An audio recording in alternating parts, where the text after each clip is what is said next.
Hello.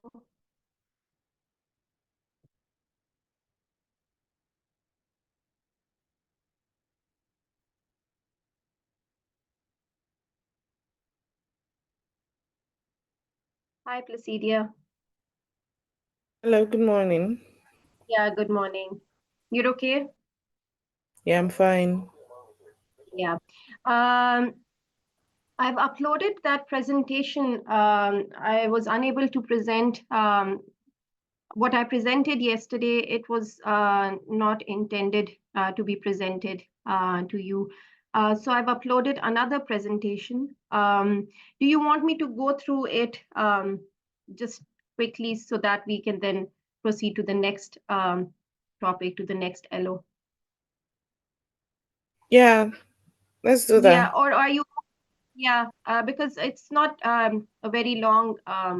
The one you Uh, uploaded on WhatsApp, I couldn't play it. It asked for a passcode, and the passcode for the testing wasn't working. Okay, okay, I understand. So that's okay. This is the presentation actually. So what I'll do is that I'll just go through um, this session, and this was obviously for yesterday.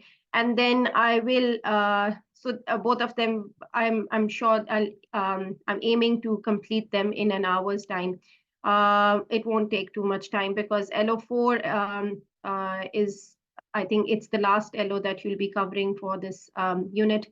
And then that's it. And then next week I'll be sharing uh, the document for your assignment and guiding you through it. Is that okay? Yeah, so I'll be covering LO3 again, just to make sure that if there are any queries regarding it, so we can clear them.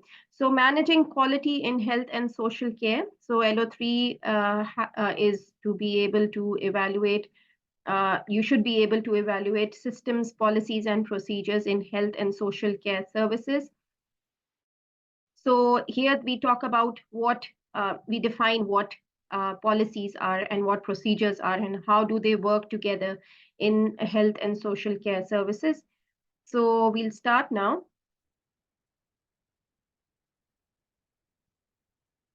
So the first component that we'll do is evaluating quality systems and procedures. So we're talking about monitoring and reviewing of quality systems and policies. What is compliance? What do audits do? And what are quality champions, quality control systems? What are quality circles?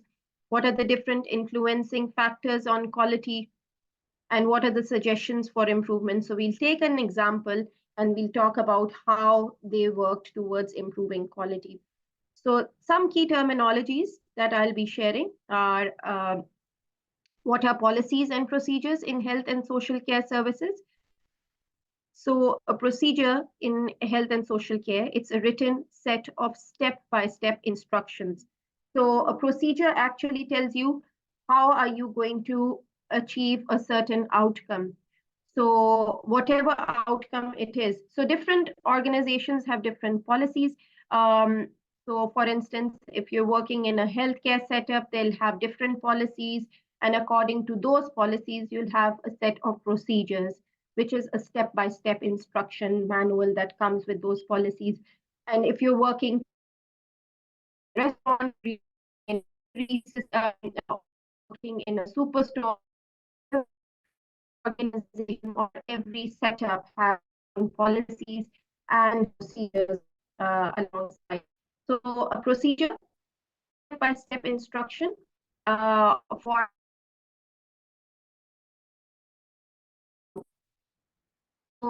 uh, in the case of when you're administering just an example of medication. So when you're administering medication, there should be a procedure that you follow.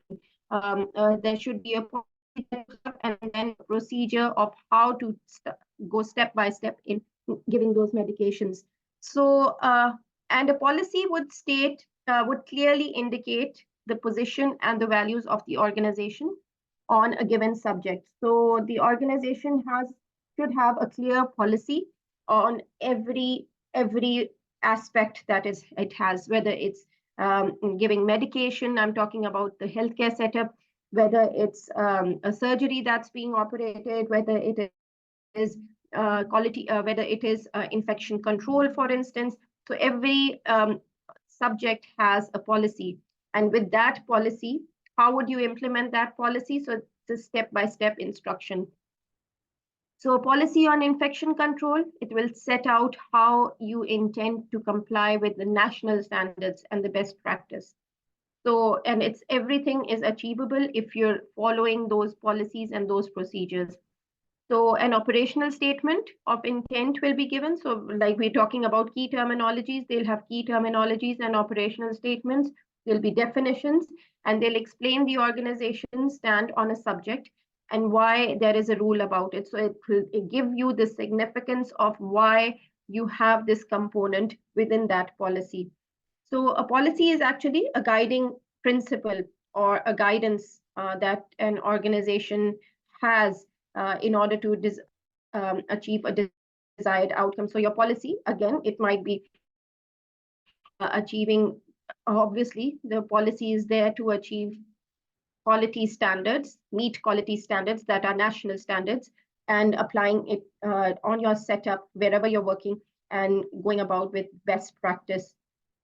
Again, what is a procedure? A written set of instructions. It's a manual, and it describes the approved and recommended steps. So these steps, they don't come through, they've been tried and tested. So they're nothing, they're not something that come from one person. They're coming from well-researched documents, and that is how they've been devised. And they have to go in a stepwise process.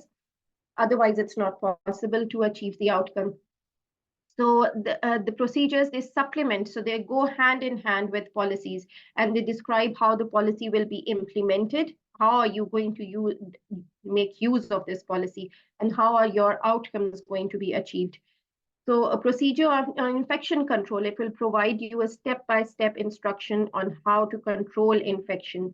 So the infection control would be different for a ward compared to a surgical unit, compared to a waiting area, so compared to a cafeteria. So a whole hospital has different policies on different infection control. So the procedures will be different, obviously, in different setups.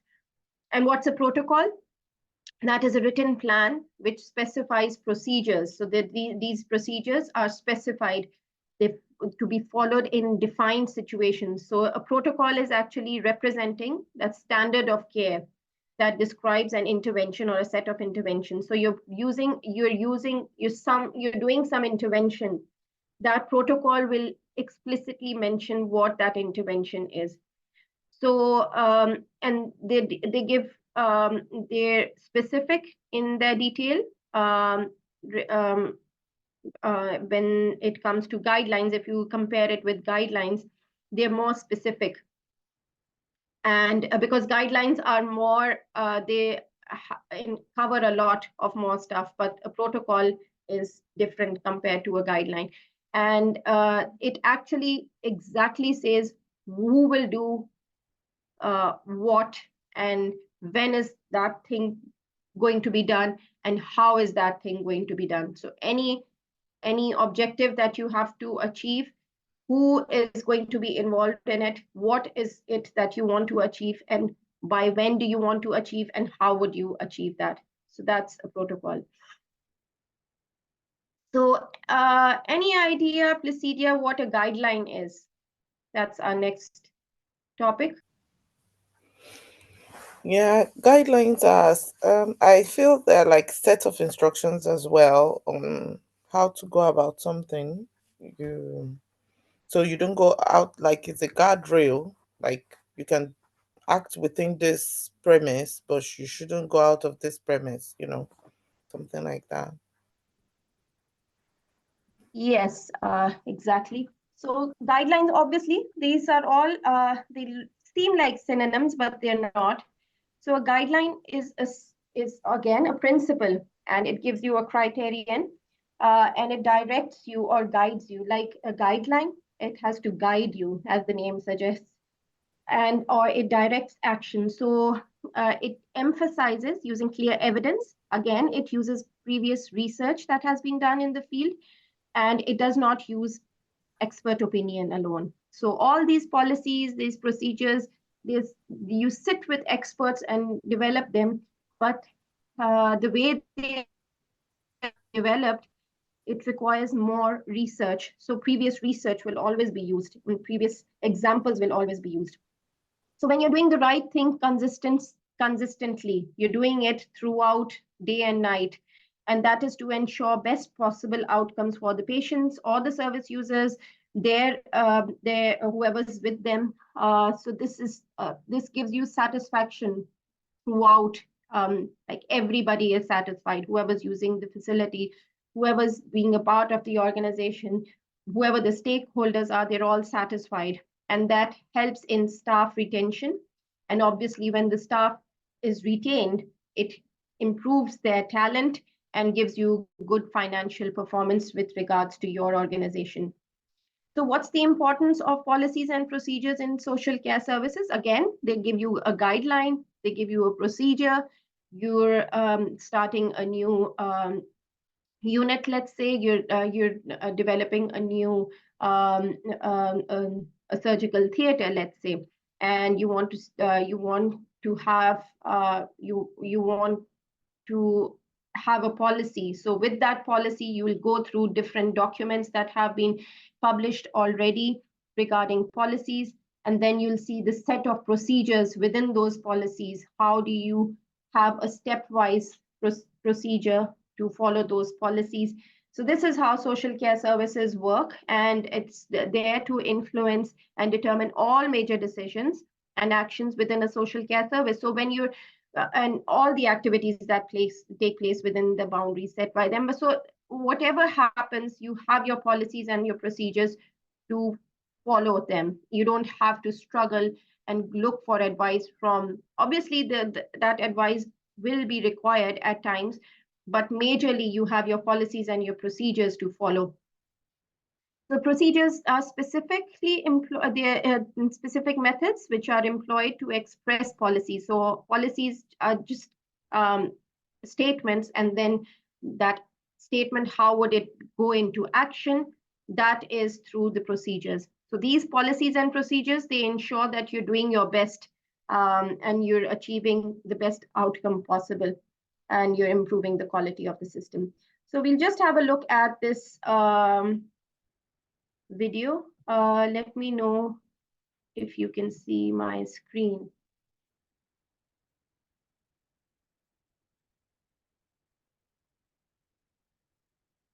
Can you see this YouTube video?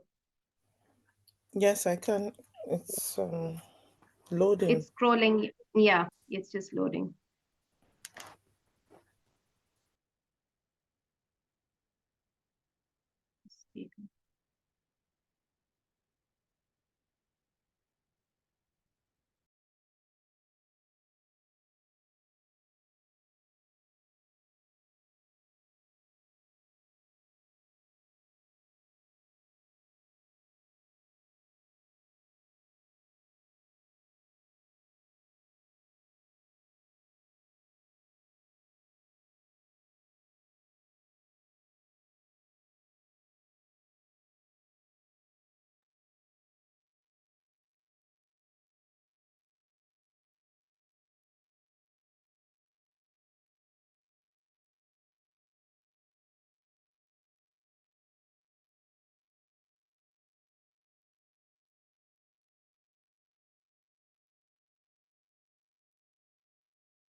There's no volume in the video.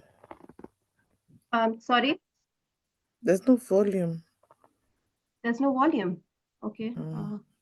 Thank you for letting me know. Just a minute.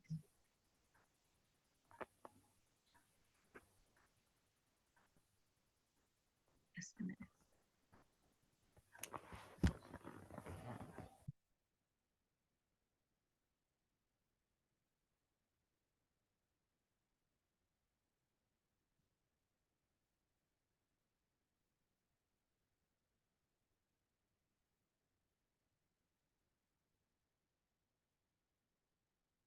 I'll start sharing my screen now. Just let me know when you can hear the sound. Mm, Okay. yeah. Can you hear it now? No. That's weird.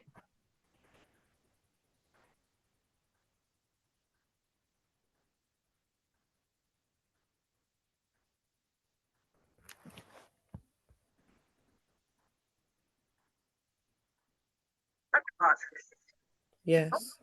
Yeah, I'm starting from now. Stopped again. Mm.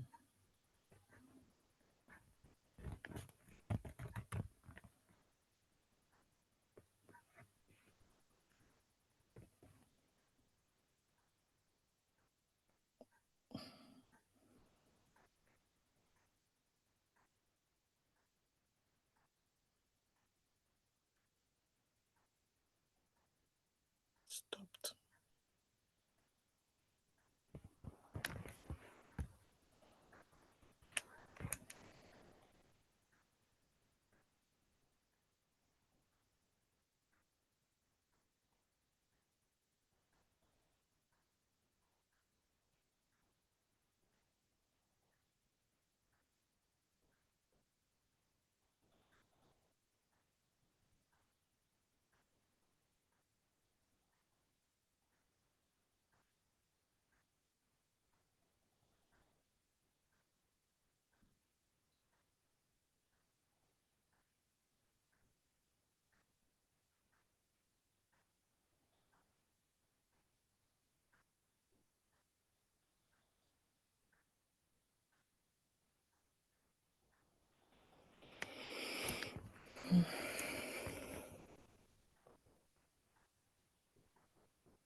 Yeah. Versity, what did you think about this video? Any reflections? Yes, it's explaining how the government manages the healthcare system, Yeah. talking about how to integrate the communities together, bringing professionals together, merging the amenities, the facilities, and integrating them into the communities to match the needs of the people, and Yeah. how the government controls, what happens, maintains it, and provides facilities where it's needed, and Hmm. how people come together to contribute to support the system Yeah. to achieve So a common goal. yeah, so that common goal has to be there, and it's different. So you kept seeing different pieces being joined together and Yeah. being integrated together. So that's what the solution is about, like about the complex health needs. It's an integrated approach that is required. Yeah. So if you have to evaluate the effectiveness of systems, policies, and procedures in health and social care setting, and to evaluate if they're achieving quality in the services that they offer. There was a study, an example has been given of within Shaw Hospital. So throughout like the rest of the presentation, we'll just go through examples of this hospital, particular hospital, and then they had an audit done, and then what was the impact of that audit, and what were the solutions towards whatever problems were happening. So, so this hospital, it had implemented several systems, policies and procedures. So their objective, obviously, was to improve the quality of care. And that is according to the standards, that the national standards that they had to achieve. Some of them proved to be effective. However, there were some that proved to be totally ineffective. So we'll talk about what happened. So there's a black alert. There was a black alert in the year 2012 where the hospital did not have the capacity to deal with the situation at that time. So this is what a black alert is. And then they experienced a situation in which there was patients who had to wait in the recovery unit until the bed was available in the ward. So patients who being transferred from the surgical department after their surgery, they had to wait in the recovery until there was a bed available. So the beds were not very available for them, due to which they had to spend a longer time in the recovery unit, which was being a problem for them. So the hospital was able to deal with this condition where there was a black alert. They could not deal with the situation. They did not have the resources. There were not enough beds. So they use the increased risk for patient strategy. So there was a communication system which was established, and this alerted the theater personnel of the bed capacity situation at the ward. So there was more of a communication, which was a gap previously. So the surgical unit was not aware of the bed occupancy, and the recovery unit, they were not available, they were also not aware. So there was a system that was integrating all of them on one page and telling them what the situation was. So an electronic risk management was used to alert when patients' stay at the recovery unit was extended. Sorry. And these communication systems, they improved the situation in the recovery unit, and the patients only stayed there for what time they were required to stay there.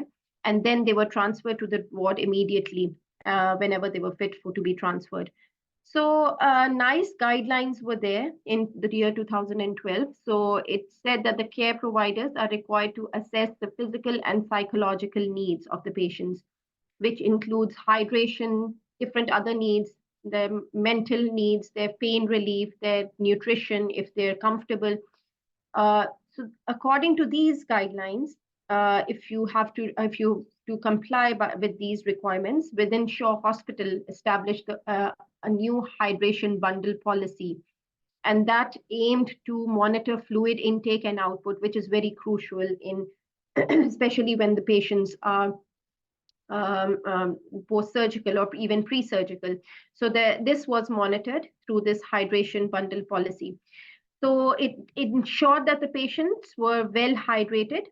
But then when they had the CQC audit in 2014, it found out that this was ineffective and 90% of the fluid recording charts were not filled as required.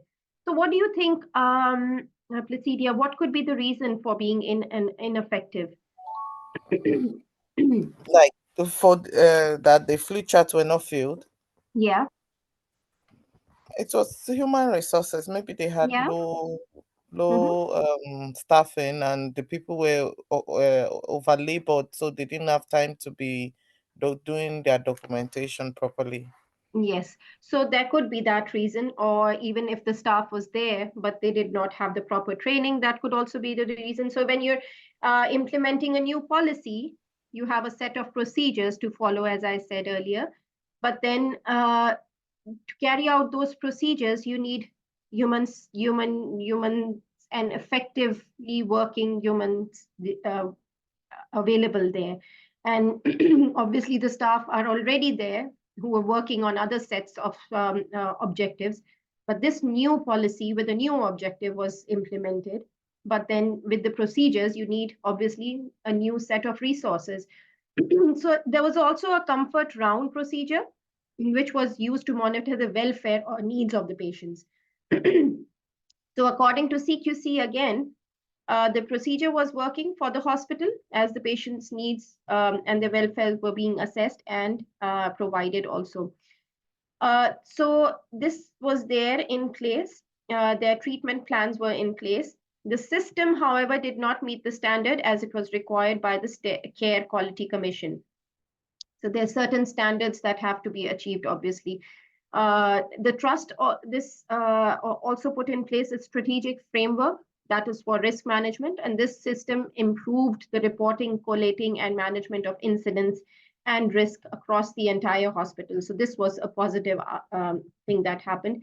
But this CQC also noted, and it reported this, that the system was not working effectively.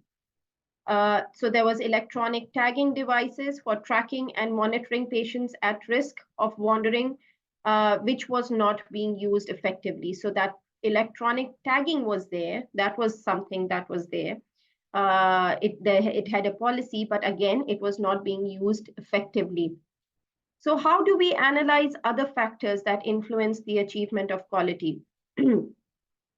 So there's several factors. There's some factors that the organization CQC, they identified that they were faulty in the system. And then they were then documented, and then they came up with solutions. So there was a lot of money that was available or allocated to the trust, and in order to improve quality of services. They had their policies and procedures there, but they needed more resources also, apart from the resources that were there available.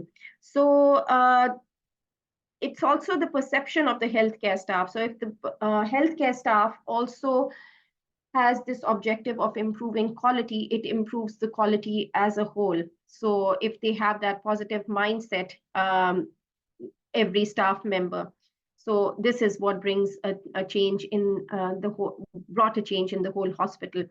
So they needed this positive perception for improvement of quality, and the perception of and expectations of the service users also has a lot to do with achievement of quality. So if the service user has very high standards or very high expectations, obviously you will have to change your benchmark for quality.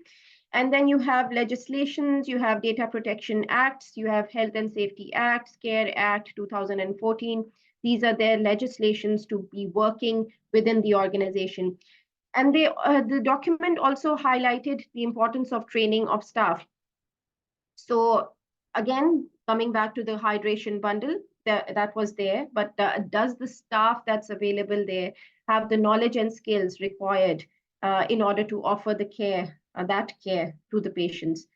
And then culture and structure. So the NHS structure, organizational structure within this hospital setup, that also matters a lot, and that has an influence on the quality of the hospital or any setup. So there were several ways suggested, or several several points suggested where the hospital could improve its quality. So the hospital had recorded significant achievement in quality improvement. There was still room for further improvement, and this was because of that audit. So we'll talk about that. Some of them were staffing, capacity, capability, supervision, staff monitoring. So there was a report, study by Gordon et al. In 2013 that said that staff are key determinant in delivery of quality care. So this hospital had to ensure that there is a system in place in order to train their staff, to improve their knowledge and skills. So you might probably not hire more staff, but if you're improving their quality, their own quality, their knowledge is improved, they're learning new skills. Those can be used when you're producing new equipment, or you're producing new policies and procedures. So this can be an answer to a number of issues. This would close the gap that exists in knowledge, and whatever gaps there are that were identified by the report can be filled in. So according to the report, again, in 2014, staff were not following some of the policies, systems, and procedures established in the hospital. This is why that gap was created. And the hydration bundle policy, it was there, but then again, there was not proper monitoring. Empowering of staff is really important. So if you empower staff and they have this mindset that they have to work together towards improvement of quality, that is how they will all strive towards one goal. Training and development of staff, it should be regularly. CPD arrangements, they should be regularly across the year. There should be audits and inspections done internally also. So when there is an external audit, they should be ready for it. And there should be high standards and requirements as prescribed by the CQC. These are some of the references. So this presentation will be uploaded. I'll stop sharing and I'll start sharing my this last LO, if that's okay. Yeah, the fourth learning objective. Maybe you upload it as from YouTube, because the Zoom didn't work. Oh yeah, Oh. I'll ask them. Yeah, I'll ask the people who manage the system. I'll ask them. I was actually because I was aware that you might not want to go through this presentation, so that's why I uploaded it, but I wasn't sure. Yeah, but I'll ask them to do that. That's okay. So the fourth LO, which is not very long, it's understanding methods for evaluating health and social care service quality. So the indicative, this is the last LO, by the way, and then we're most probably moving towards our last session on the discussion of your assignment. So can you see my screen? Yes, I can. Yeah, okay, perfect. So here we'll be talking about understanding methods for evaluating health and social care service quality. So we'll talk about how what methods are there for evaluation. The impact of service user involvement. So how does it promote confidence and trust in the service? How does it empower? How do we go about to empower service users, and how do we have a better understanding and ability to respond effectively to service user needs? So some key terminologies. So what are methodologies for evaluating health and social care services? So Healthcare evaluation, as I said, you have different audits, you have different systems that are running in place, but how do you evaluate them? These can be carried out during a healthcare intervention. So you have your findings of that evaluation, and then obviously monitoring is done on a regular basis, and evaluation is done at the end of a program. So you have a formative evaluation. So at in between that intervention, you have some evaluation that you do in between, and then you have an evaluation that happens at the end. So these evaluations can be undertaken forwards in time or backwards in time also. So when you have it forwards in time, that is prospective. The advantage is that when you have your data collected, it's adequately planned, and then you whatever question you have or whatever component that you want to add, it can be added. But going back historically, which is called prospective evaluation, these can be built as an intrinsic part of the service or the project. So these ensure that systems are designed to support the ongoing processes of review. Do you have any example of a prospective and retrospective evaluation? Any example? Otherwise, I'm happy to share one. Yes, please. Perspective. Yeah, that's I can't really think of anyone on top of my head.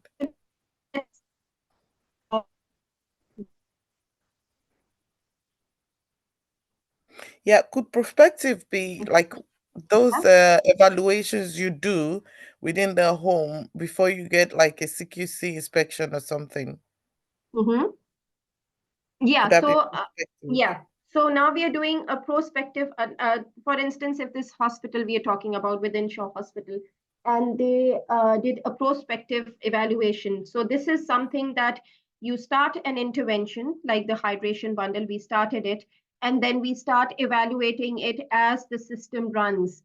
And then if there are certain changes that we want to make in them, we can make those changes. But prospectively is something that was done previously in historical time, or like a year back something was done, and then we are evaluating that thing that happened in backwards in time. So we are seeing what happened, what was the outcome, and we are trying to dig in what happened, why did this outcome work, why did this outcome not work. So we are evaluating the system or the intervention backwards in time. So we're doing it historically. So prospectively has a benefit that as you're going in time, you can actually make those changes. If you want to make a certain change, you can do it at that time. But prospectively gives you, when you're going backwards in time, that gives you good information on what went right, what went wrong. So that gives you evidence, which you don't have when you're going forwards retrospectively. When you're going retrospectively, backwards in time, you have evidence there. You can go retrospectively for any organization. You can go retrospectively for any setup, and it gives you evidence of what went right, what went wrong. So when you're doing it prospectively, that actually, that retrospective thing, that historical evidence actually gives you more research and more evidence that what worked, and then you can add those things in your own intervention. I hope that's clear. Okay. I can give, yeah, I can come up with more examples like as we move forwards. So this table Okay. shows, yeah, it gives you further examples of measures that can be used for each aspect of any evaluation that you're doing. So the evaluation, it could measure processes against outcomes. So you're seeing what processes are there, and you're seeing what outcomes you have and what inputs you have versus your outputs or any other combination. So you have your structures, which are your inputs, whatever resources you're inputting, your processes, and these are the outputs, what happened. And these are the outcomes which are longer achieving outcomes. These outputs are immediate things that happen, and these outcomes are objectives, the broader objectives. So the type of measure, for instance, in the structure, you have costs, which is your resource, your other resources such as your staff, your equipment, buildings, beds, these are all of your resources. And then you have certain indicators also. How would you measure costs, for instance? How would you measure the staff? So for instance, for the staff, you measure their number of hours.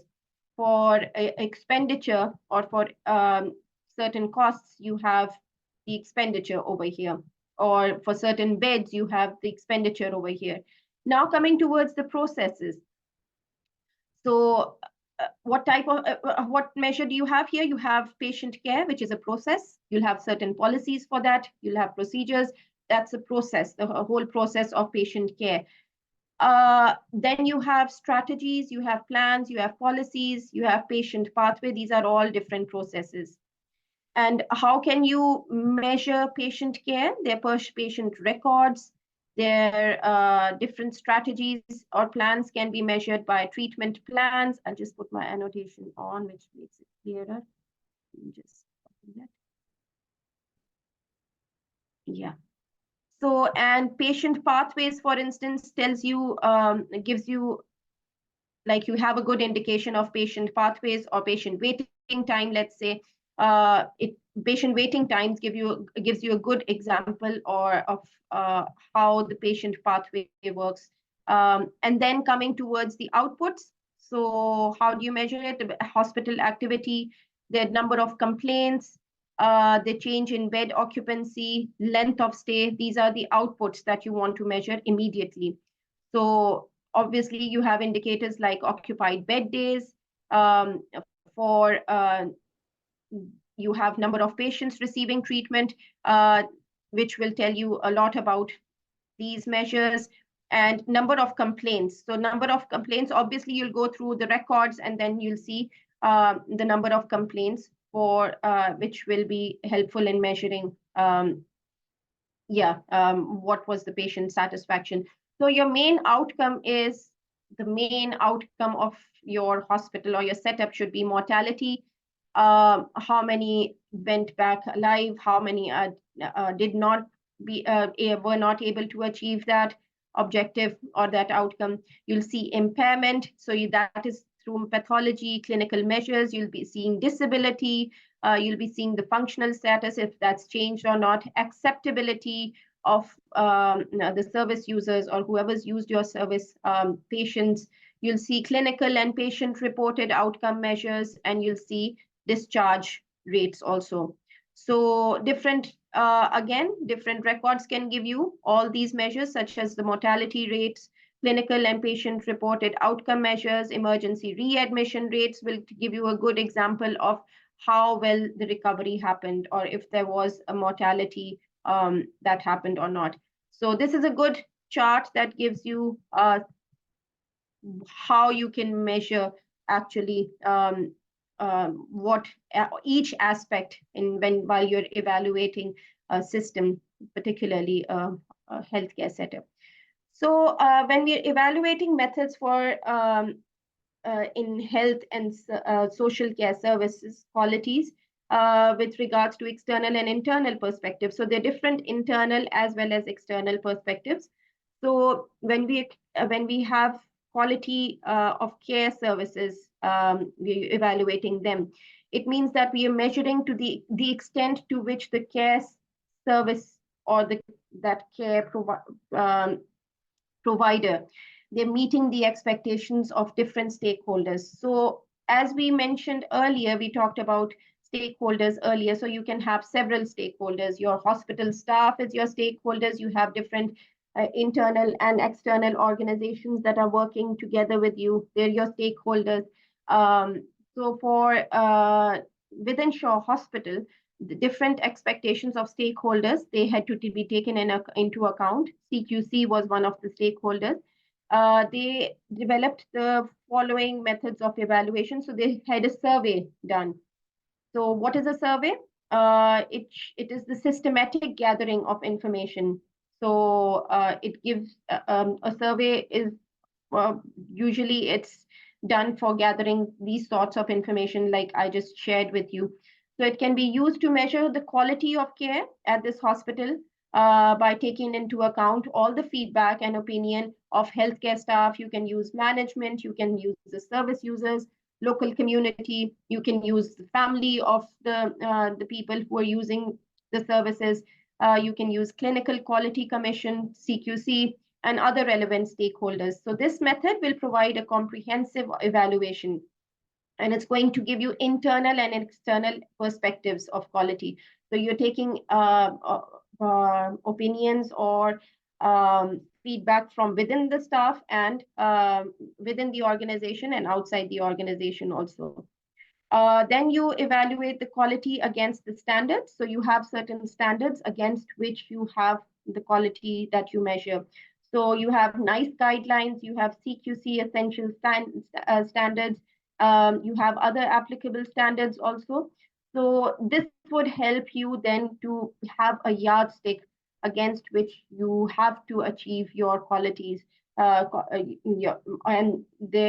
if you are not able to achieve, then it is your why are you not achieving those standards? This is how surveys are used. So this approach is it only takes the perspectives of external stakeholders. So and the internal one is obviously ignored in this, because you have your NICE guideline, which is again an external stakeholder. CQC is again external. However, this is still helpful in evaluating quality. Analysis of clinical records. Again, this can be done within the hospital. This method has several limitations. So sometimes you don't have you have inappropriate record keeping. You might not have very extensive records. You only use what you require at that time. So this is some drawbacks that were mentioned, but still they can be used. So CQC, it's a very helpful method of evaluating quality, and it's helpful in determining application of external environment. So it's also helpful in the documentation of external factors, which the organization cannot see. So they're an external organization that oversee all of these things and then make their reports. Internal factors, you have total quality management, TQM. These have to do with financial performance of the hospital, and they're helpful in understanding behavior of the service users.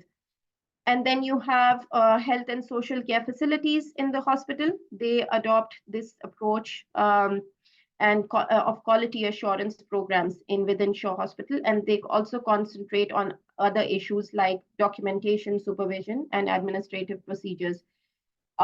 You have then quality care. Care Quality Commission, CQC, it's also been helpful for the organization to develop healthcare practices and procedures. So this satisfies improves the satisfaction of the service users. So TQM has been so far the best approach when it comes to home care, because it's able to analyze external and internal factors. And it's also been helpful for this hospital by ensuring the sustainable growth and providing competitive advantage also. So here we are discussing the impact when you involve service users in evaluation processes, and what the impact is on quality. So obviously, service users are an important component of quality care. So when you're involving users in evaluation processes, there are certain benefits. So one is that the service users, they are valuable sources of information. They can give you first-hand information of their experiences, what they've had at the hospital, for instance. You can use their, when you want a system to be patient-centered or service user-centered, you can actually to bring about improvement in quality. So a Health Foundation in 2011, it said that the success of any quality improvement program, it's judged on patients' outcomes and feedbacks. That is why it is so important to involve the service users in quality improvement. Their experiences are very important, and they provide a basis for cases for change and planning for future improvement. And when you being a cost-effective measure. So they provide information and you don't need extra cost. It's just a survey that you would have to do. And this helps the care organization collect quality and reliable information. So when you want reliable information, it is from the service users or people who actually use the services or patients. So what other impacts could it have apart from positive impacts? So involving service users has several limitations. So there was a study that said conflict and dissatisfaction, they're unavoidable. So service user will say whatever they want to say, and they'll be honest about it. And healthcare personnel may fail to agree on the methods or criteria used compared to what have been defined by the service user. So the different expectations by the service user and the healthcare personnel might not agree by them, might not agree by all of them.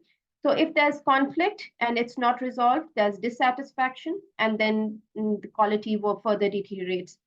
So in order to ensure conflict and dissatisfaction do not impact the evaluation process, you need to have common grounds in case a conflict arises. So conflict resolution mechanism should be there in place. However, when you involve service users, it's always been a very helpful tool in improving quality.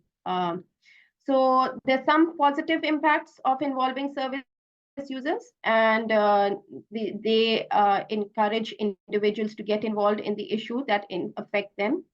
So when you involve them, the hospital found out that they are in a better position to improve their service.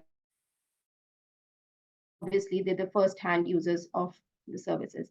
So these are all the documents that you can use. If you have any questions, Placidia, please email here. And next week we'll be talking about your assignment, and then you will have 2 weeks to complete your units. Okay. Is that okay? Yeah. Any questions? No, I just wanted to ask if you found out anything about what I asked yesterday. Oh yeah, about you had It was asked about. about, Oh, yes, I yeah, remember. like, It was about, okay. So in that case, I had this discussion with other students also in another unit that I was teaching. So obviously they said that there has to be a breach. And in order to stop that continuation of the abuse that was happening, there had to be a breach in confidentiality. And in such cases, it is pertinent to let the person know that this confidentiality has to be breached. And then you have to develop all the records. You should be having all the records of whatever was stated earlier, so that there's a proof that what you have is actually the truth. yeah, but that's in the staff, that's carer Yeah. perspective. But this course is Mm-hmm. about the manager now. So I'm thinking as Yeah. a manager, so the Mm-hmm. question was, as a manager, if your staff actually comes up with all these reports that this is what the resident has said, and the Mm-hmm. resident is now telling you that no, that's not the Mm-hmm. case. So what do you Mm-hmm. do? Do you take your action based on, Mm-hmm. okay, let me leave it since the residents have said nothing is happening and just put it on the books, or actually put it forward for safeguarding and involve No, but all the, because that's yeah, resources, you understand? Because you're going to call yes, council, you're going to call the support worker, you're going to notify the police and all that. Do you yeah. actually use, because that will now be wasting all those resources by making that decision, isn't it? So what do you do? I suggest that as a manager, you would put it forward. You would not let it go, because the next time it could be even worse. So Okay. whatever is there, make it more transparent instead of waiting and watching what happens next. So we can't afford that. That's the Mm. problem. Yeah. Yeah. So if there's if there's a case where you can wait and watch, it doesn't involve people's lives. That is okay. So you wait and watch. For instance, if there's someone who's making some changes, let's say doing some deliberate changes that should not happen, and those things do not impact a person's life or does not threaten a person's life, a service user's life, that's okay. You wait and watch. You gather more information and more Okay. evidence. So once it has to do with life, then you have You to just can't. put it forward, whether Yeah, it's true or because false. then it's you. Yeah, because then it's you who's responsible. Yeah. Hmm. Okay. Is that okay? Oh, Yeah. yeah, that's good. Thank Okay. you. Thank you so much, Placidia. I'll see you then next weekend. Okay. Bye. Okay.